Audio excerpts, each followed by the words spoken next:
आछ नि हेर्न हजुर आछ दाइ टाइप्स अफ प्रोडक्ट म्युट गर्छ है पर्खलाई त सबैलाई मैले त्यो बिर्सेछु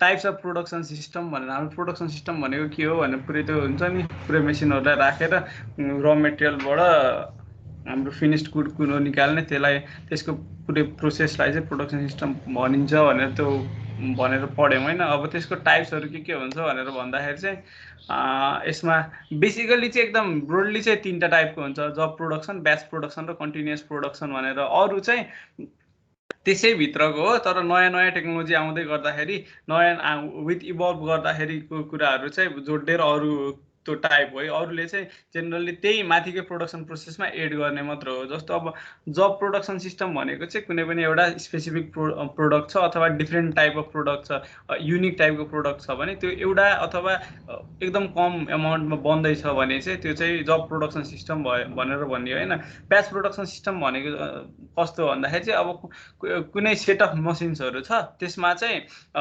एउटा ब्याचमा काम आयो त्यो ब्याचको काम सकियो अनि त्यो मसिनहरू त खाली भयो नि त त्यो मसिन चाहिँ डिफ्रेन्ट त्यही मेसिनमा गर्न मिल्ने अलिक डिफ्रेन्ट टाइपको कामहरू चाहिँ त्यो मेसिनमा गरियो भने अर्को नेक्स्ट ब्याचमा गरियो भने चाहिँ ब्याच प्रोडक्सन सिस्टम भनेर भनिन्छ है अनि कन्टिन्युअस प्रोडक्सन सिस्टम भनेको चाहिँ एकदम मास म्यानुफ्याक्चरिङमा युज हुने आइडेन्टिकल टाइपको जुन प्रोडक्टहरू बन्छ हो त्यो प्रोडक्टहरू बनाउने प्रोसेसलाई चाहिँ प्रोसेस अथवा त्यो सिस्टमलाई चाहिँ कन्टिन्युअस प्रोडक्सन सिस्टम भनेर भनिन्छ है अब यो कम्प्युटर एडेड म्यानुफ्याक्चरिङ सिस्टम अनि कम्प्युटर इन्टिग्रेटेड म्यानुफ्याक्चरिङ सिस्टम भनेको चाहिँ के हो भन्दाखेरि जुन त्यो जेनरली चाहिँ कन्टिन्युअस प्रोडक्सनमा एकदम बढी युज भइरहेको हुन्छ यो चाहिँ अब यो कम्प्युटर एडेड म्यानुफ्याक्चरिङ सिस्टम चाहिँ अरू 3टैमा पनि माथिको त्यो जब प्रोडक्सन ब्याच प्रोडक्सनमा अनि कन्टिन्युअस प्रोडक्सन 3टैमा युज हुन्छ यो कम्प्युटर इन्टिग्रेटेड म्यानुफ्याक्चरिङ चाहिँ जेनरली कन्टिन्युअस प्रोडक्सनमा मात्रै युज भइरहेको हुन्छ यो कम्प्युटर एडेड म्यानुफ्याक्चरिङ भनेको चाहिँ जेनरली जुन प्रोडक्ट बन्दैछ अथवा त्यो प्रोडक्सनमा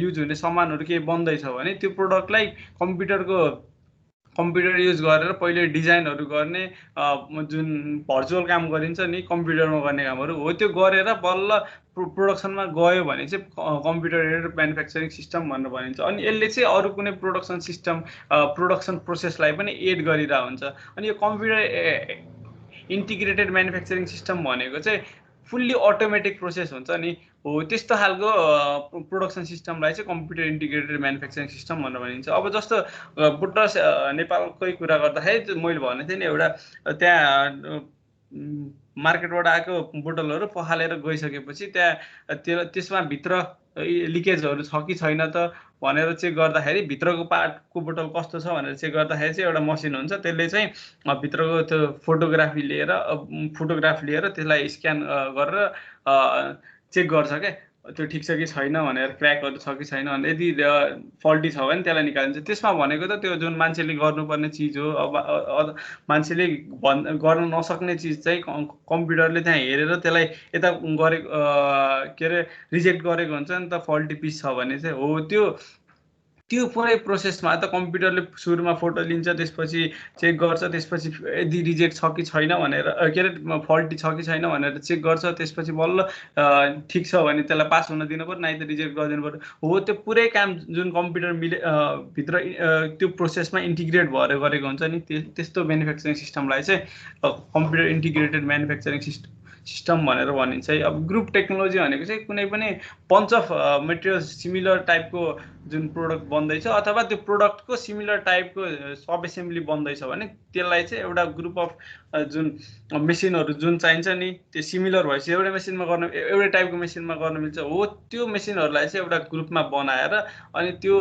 आइडेन्टिकल अथवा थोरै मात्र डिफ्रेन्ट भएको जुन वर्क पिसहरू बनाइन्छ त्यस्तो टाइपको टेक्नोलोजीलाई चाहिँ ग्रुप टेक्नोलोजी भनेर भनिन्छ अनि फ्लेक्सिबल म्यानुफ्याक्चरिङ सिस्टम भनेको चाहिँ कस्तो हो भन्दाखेरि कुनै पनि एउटा प्रोडक्ट छ त्यो प्रोडक्टको डिफ्रेन्ट सब एसेम्बलीहरू छ अथवा हामीले आजकल किन्ने पनि यो मोड्युलर किचन भन्ने सुनेछ हो त्यो मोड्युलर किचनमा पनि हुन्छ नि त्यो किचन पहिले त्यो हामीले युएसतिर हेर्दाखेरि पनि हुन्छ नि, तिनीहरूको फर्निचर ल्याउनु पर्यो भने एउटा पुरै लामो खालको ल्याउँछन् अथवा स्ट्याक गरेर ल्याउँछन् अनि त्यसलाई थोरै गरेर जोड्छन् नि, मोड्युलर टाइपको।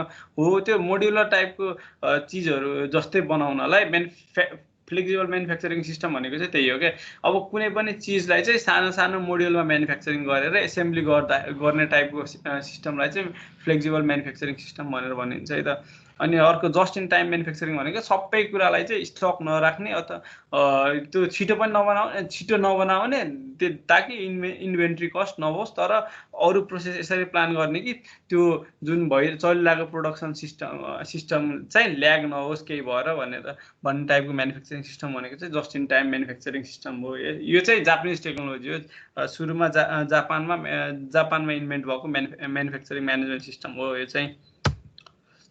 अब अघि भने जस्तै जब प्रोडक्सन सिस्टम भनेको चाहिँ कस्तो हो भन्दाखेरि कुनै पनि कस्टमरको स्पेसिफिक प्रोडक्टको जुन स्पेसिफिक रिक्वायरमेन्ट हुन्छ नि अरूमा नभएको हो, त्यस्तो टाइपको प्रोडक्ट बनाउने सिस्टमलाई चाहिँ जब प्रोडक्सन सिस्टम भनेर भनिन्छ। यसमा चाहिँ जेनरली एउटा अथवा थोरै गर्न मिल्ने टाइपको क्वान्टिटीमा मात्र त्यो प्रोडक्ट बनाएर हुन्छन्। अब यो चाहिँ अब स्पेसल प्रोजेक्ट्सहरूमा अब नासाले गर्ने प्रोजेक्टहरू हुन्छ नि, मार्स रोभरहरू हो, त्यस्तो चाहिँ यो जब प्रोडक्सन सिस्टममा बनाइरहेको हुन्छ है। अनि प्रोटोटाइपहरू अनि मोडलहरू बनाउने काममा चाहिँ यो युज हुन्छ।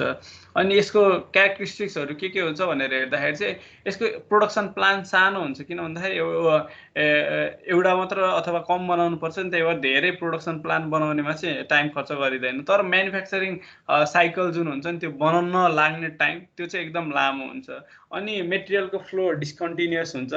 अनि त्यसपछि प्रोसेस लेआउट युज हुन्छ। हामीले पहिला प्रोडक्ट र प्रोसेस लेआउट हुन्छ भनेर पढ्दाखेरि प्रोसेस लेआउट भनेको मेसिन्सहरू जुन हुन्छ, इक्विपमेन्टहरू, त्यसमा जुनमा त्यो वर्क पिसमा चाहिँ काम हुन्छ हो, त्यो चाहिँ एकै ठाउँमा राखिएको हुन्छ।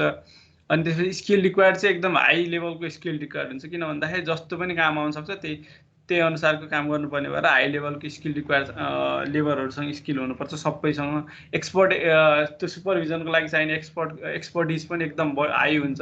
अनि कस्ट अफ प्रोडक्सन पनि हाई हुन्छ यस्तोमा चाहिँ।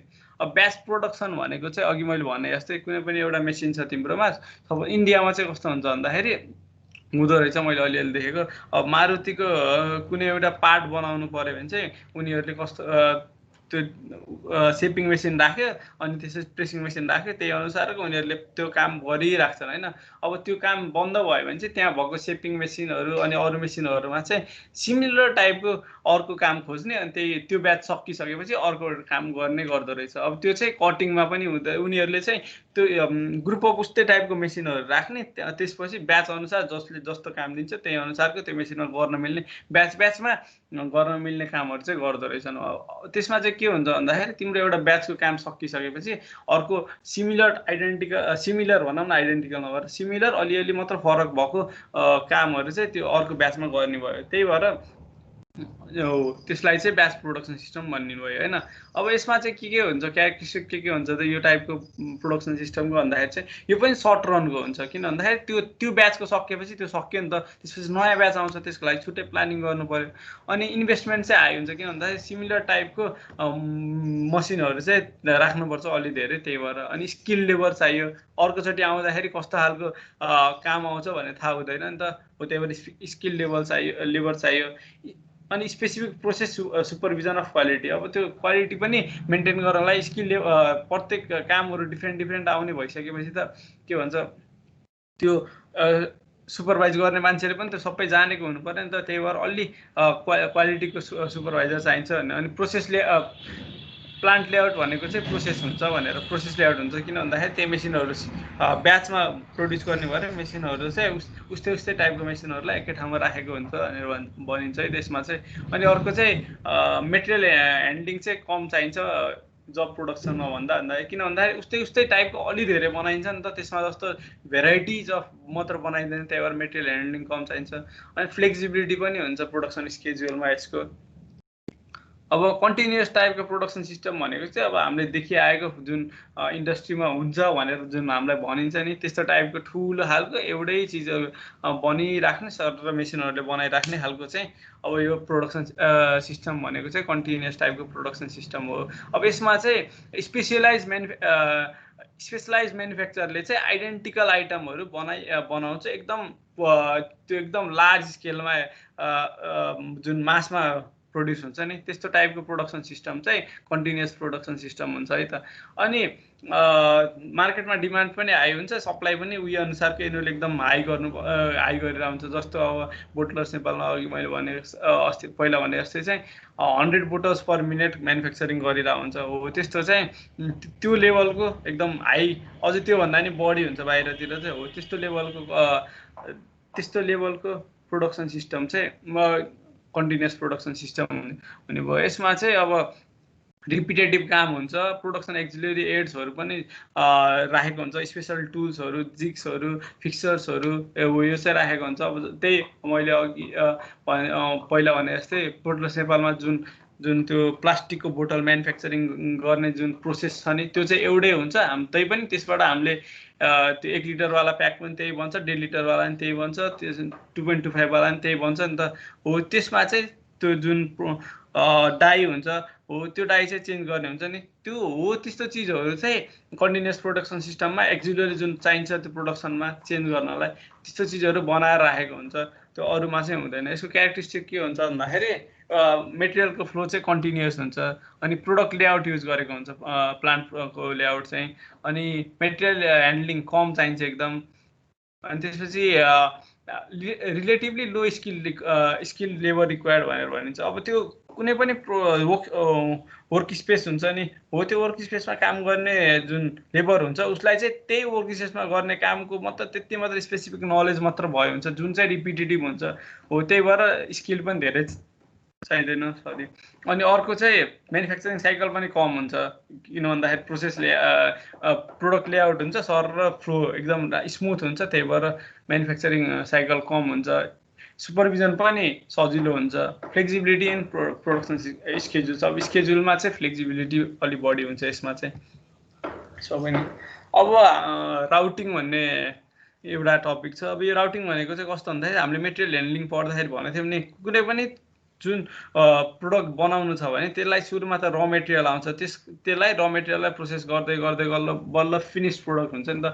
त्यो प्रोसेस गर्दै गर्ने टाइममा चाहिँ जसरी हामीले र मेटेरियल आउँछ त्यसलाई थोरै प्रोसेस गरेर अर्को ठाउँमा अर्को मेसिनमा मुभ गर्नु पर्यो, त्यसपछि अर्को मेसिनमा मुभ गर्नु, कुनपछि कुनमा लाने हो। त्यो अब त्यो कुनै पनि र मेटेरियलले कुन पाथ फलो गर्दै फिनिस प्रोडक्ट हुन्छ त, र मेटेरियलबाट फिनिस प्रोडक्ट हुँदासम्म त्यो कुन पाथबाट फलो हिँड्छ त त्यो प्रोडक्ट भनेर दिने चाहिँ राउटिङले दिन्छ है त। अब यसमा चाहिँ के दिने भयो त, पाथ दिइसकेपछि चाहिँ के हुने भन्दाखेरि त्यो जुन र मेटेरियल छ त्यसमा चाहिँ कुन अपरेसन हुन्छ त म्यानुफ्याक्चरिङ गर्दै गर्दाखेरि, त्यो र मेटेरियलबाट फिनिस प्रोडक्ट गर्दै गर्दाखेरि कुन अपरेसन हुन्छ त भनेर पनि यसले दिने भयो। अब जस्तो एउटा साफ्ट बनाउँछ भने तिमीलाई सुरुमा चाहिँ त्यो जुन आएको रड हुन्छ त्यसलाई काट्नुपर्ने होला, अनि त्यसपछि त्यसको फेसिङ टर्निङ गर्नुपर्ने होला, त्यसपछि फेसिङ गर्नुपर्ने होला।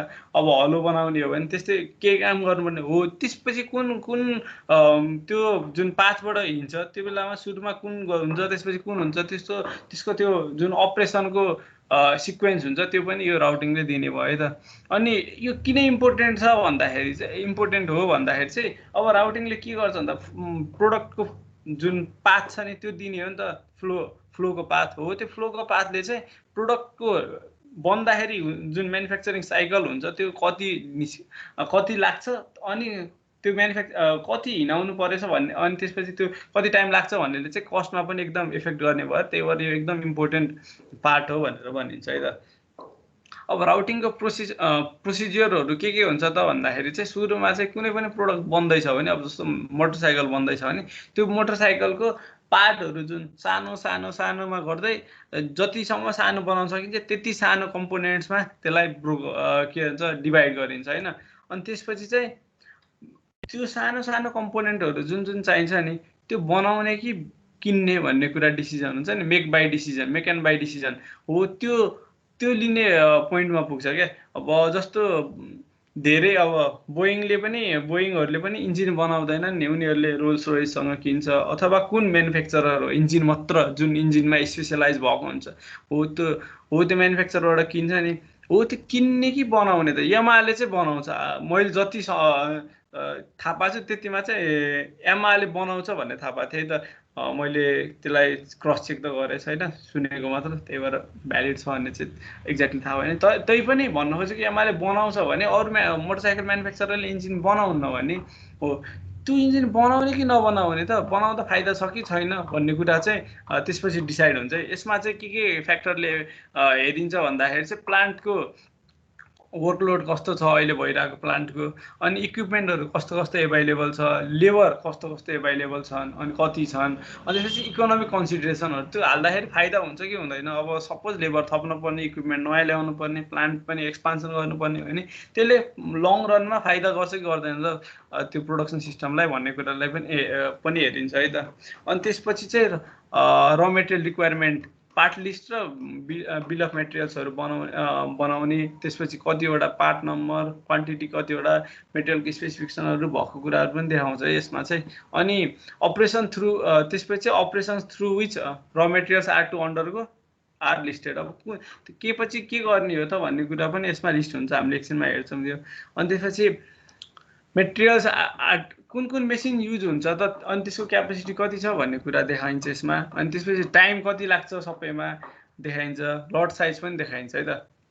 अब के हुने रहेछ त यो राउटिङ सिटमा के हुन्छ त भन्दाखेरि चाहिँ डिस्क्रिप्सन अफ अपरेसन के हुने हो, अनि त्यसपछि product rate in piece per hour. अब त्यो अपरेसन हुँदाखेरि कति प्रोडक्सन रेट हुन्छ पर आवरमा भनेर देखाइन्छ। Number of operators and machines required कति छ यो, अनि त्यसपछि cost of producing the product in standard units, अब कति छ पर पिस कति लाग्छ त यो प्रोसेसबाट प्रोड्युस हुँदाखेरि भन्ने कुरा पनि देखाइन्छ है त।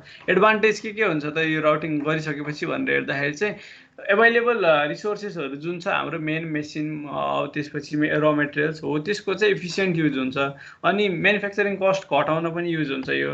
अनि त्यसपछि त्यो प्रोडक्टको क्वालिटी बढ्छ, किन भन्दाखेरि कहाँबाट कहाँ जान्छ, अनि त्यसपछि त्यो पुरै प्लान भइसकेपछि प्रोडक्टको सुपरभिजन गर्न पनि सजिलो हुने भएर प्रोडक्टको क्वालिटी बढ्छ। अनि त्यसपछि चाहिँ प्रोभाइड बेसिस फर स्केड्युलिङ र लोडिङको, जुन मेसिनलाई कतै लोड दिने, अनि त्यसपछि कहाँ काम गर्ने भन्ने कुराको लेआउट पनि यसैले दिन्छ है त। अब यो एउटा फोटो चाहिँ फ्लोको फोटो हो। यसमा चाहिँ त्यो जुन राउटिङ को जुन एउटा कुनै पनि प्रोडक्ट बन्दाखेरि राउटिङ कसरी भइरहेछ त भनेर हेर्दाखेरि स्टोर रुमबाट प्रोडक्ट आयो, त्यसपछि कुन कुन ठाउँमा जाने हो, बेन्च स्टेसनमा कति बेला जाने, ड्रिल स्टेसनमा कहिले जाने, मिटरसम्म कति बेला जाने, ब्यान्डसम्म कति जाने भन्ने हो। यो फ्लो देखाएको एउटा राउटिङ स्केड्युल चाहिँ यस्तो भयो। अनि त्यसपछि अर्को त्यो जुन सिट हुन्छ राउटिङ सिट चाहिँ यस्तो खालको हुन्छ है त। अब सुरुमा चाहिँ अब कुनै पनि गियर बनाउँदाखेरि कसरी बन्छ त भन्दाखेरि मेसिन गियरको साइड बनाउने सुरुमा, त्यसपछि हबको साइड बनाउने, त्यसपछि ब्रोच इन्टरनल स्प्लाइन, त्यसपछि टिथ काट्ने, अनि त्यसपछि स्प्लाइन सेप गर्ने, त्यसपछि हिट ट्रिट गर्ने, अनि त्यसपछि हब ग्राइन्ड गर्ने भनेर यसरी जसरी डिस्क्राइब गर्दैछ नि त्यसरी डिस्क्राइब गर्दै कति टाइम लाग्छ, अपरेसन के गर्नुपर्छ, अनि त्यसपछि प्रोडक्सन रेट कति छ, अनि रेट कति छ, लेबर कतिवटा लाग्छ, त्यसपछि सेटअप आवर कति लाग्छ भन्ने कुराहरू सबै भएको सिट बनाइन्छ राउटिङ सिट भनेर हैन। अब स्केड्युलिङ भनेको के हो भनेर हेर्दाखेरि चाहिँ स्केड्युलिङ भनेको चाहिँ जुन हामीले राउटिङमा यो काम गर्नुपर्छ, यसपछि यहाँ जान्छ, यसपछि यहाँ जान्छ भन्छ नि, हो त्यो राउटिङमा गरेको काम चाहिँ यो मेसिनलाई यो काम हो, ल यो मेसिनले यहाँ काम गर्नुपर्छ, यति मान्छे लाग्छ, यति टाइम लाग्छ भनेर भन्ने काम चाहिँ एसाइनमेन्ट जुन हुन्छ नि यहाँ गर्ने हो भनेर त्यो फेसिलिटीलाई दिन्छ नि, त्यो चाहिँ स्केड्युलिङ हो है त। यसमा चाहिँ धेरै कुराहरूले फरक पारिरहेको हुन्छ, फ्याक्टरहरू इन्टरनल एक्सटर्नल। अब कति बनाउने भन्ने कुराले हो नि त, त्यो उता राउटिङमा त यसपछि यहाँ जानुपर्छ, यति मिनिमम टाइममा यति टाइम लाग्छ भनेर फ्लो देखाउँछ, तर कति बनाउने त भन्ने कुरा त थाहा हुनु नि त। हो त्यो कति बनाउने, अनि त्यसपछि त्यही आधारले चाहिँ कुनलाई काम कति दिने भन्ने कुरा डिफाइन हुन्छ त्यसले।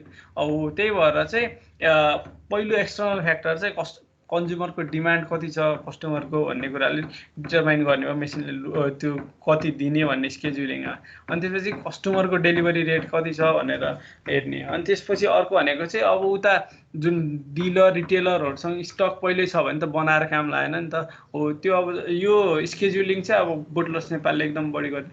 अब जाडोमा त मार्केटको डिमान्ड कति छ भन्ने उनीहरूलाई थाहा हुन्छ, त्यसपछि उनीहरूले हेर्छन्, त्यसपछि डेलिभरी रेट कति गइरहेछ भन्ने हेर्छन्, त्यसपछि त आफ्नो डिस्ट्रिब्युटरहरूसँग कतिको स्टक रहिरहेछ भन्ने कुरा डिफाइन गरेर कति प्रोडक्सन रेटमा चलाउने, कतिवटा सिफ्ट चलाउने भन्ने स्केड्युल चाहिँ त्यहाँबाट गर्छन् है त।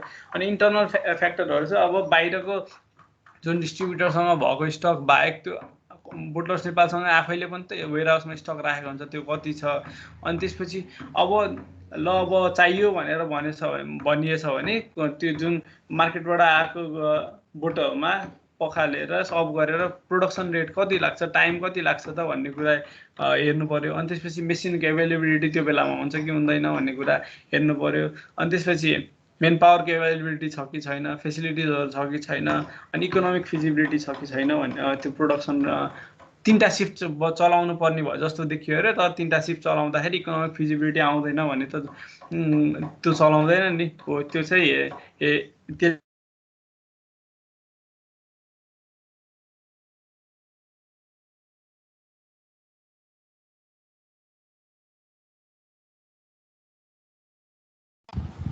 हेलो हेलो हेलो सर जानुभयो क्या हो? इंटरनेट गयो बोल के भयो? त्यहाँ कन्फ्युज भयो कि आफै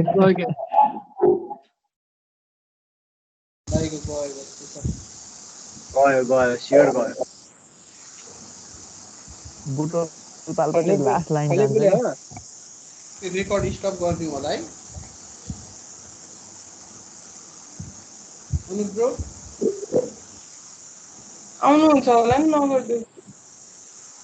अहिले फेरि यो बिचमा हामी ड्रप गरिरहेको सबै आउँछ रेकर्डिङ। फेरि अन गर्दा हुन्छ नि रेकर्ड अहिले अफ गरेर। पज गर्न मिल्दैन?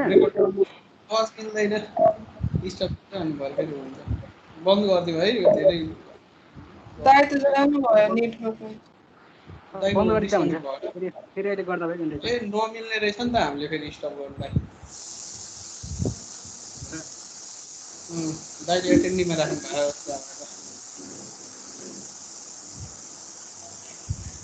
एटेन्डिङमा समाएर पनि मिल्दैन यार स्टप गर्नु पनि। क्लास सकिसक्यो त? क्लास सकेको होइन, दाइको चाहिँ बन्द भयो कि नेटवर्क।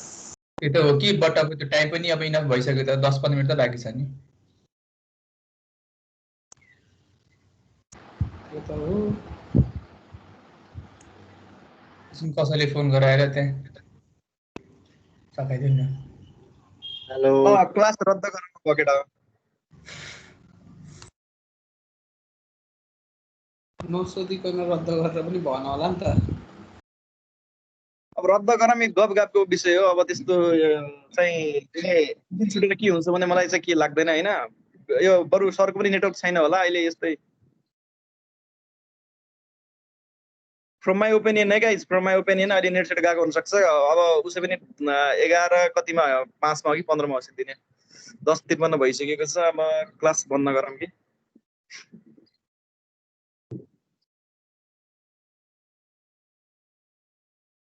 क्लास सक्यो र? क्लास 11:05 छ कि 15 छ यस्तै छ। खै कुन रुटिन हो? 11:05 हो कि 11:15 छ क्या त्यस्तै। 11:05 होला। हो त्यस्तै छ। अब भनेपछि 11 मिनेट जति छ अझै सकिन। दाइको लाइन गयो क्या। त्यस्तै बत्ती गइरहन्छ कि तराईतिर। सौनक म पनि तराई हो भन्दिउ न यार, कस्तो तराईतिर हो र। त्यही त अब के न थाहा हुँदैन अब पीडा सबैतिर। अब क्लास त्यति 6 मिनेट छुटेर के हुन्छ जस्तो लाग्दैन गाइज। त्यो हुनाले गर्दा चाहिँ अब क्लास चाहिँ सरलाई भनौँ न, मेसेज गरौँ न, मेसेन्जरमा कसैसँग फ्रेन्ड छन् भने सरलाई यताउता डाटा त होला नि सरसँग। क्लास बस्नु मन हुने बस्ने, बस्नु नमन जाने, केही छैन।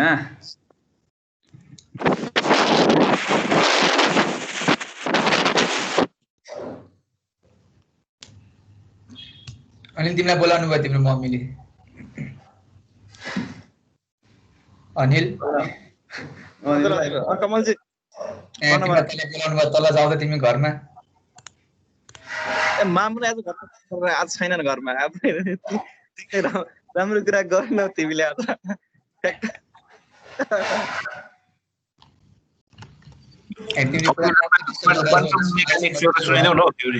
अलि प्र्याक्टिकल वेमा मेरो विष्णु दाजु सुनाइदेऊ न यार यसो युटिलाइज गर्नु पर्यो नि टाइमको यहाँबाट हराए जस्तो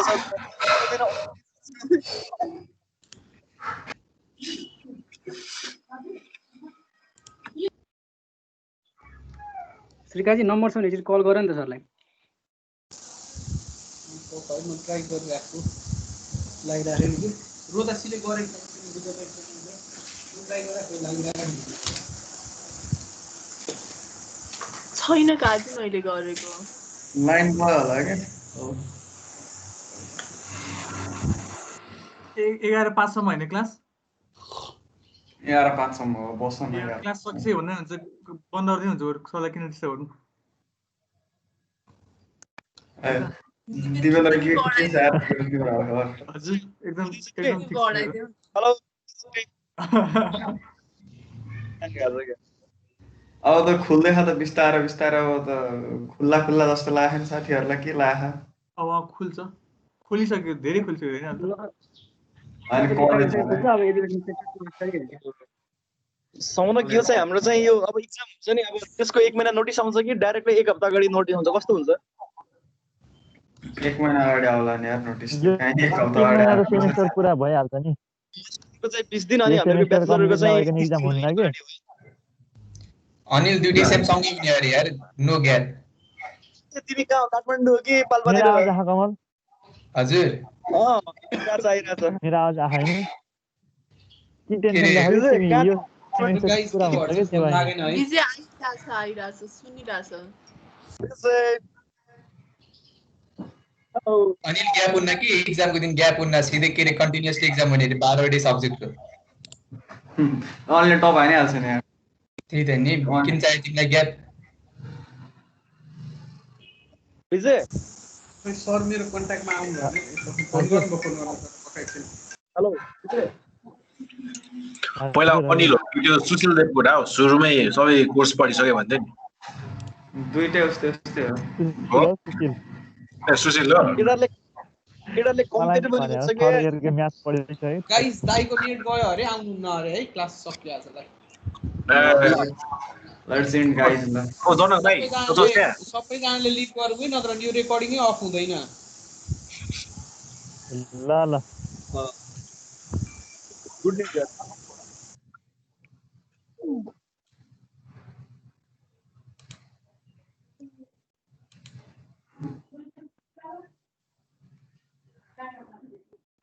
त्यस्तो सबले अन गरेर छोडेको छ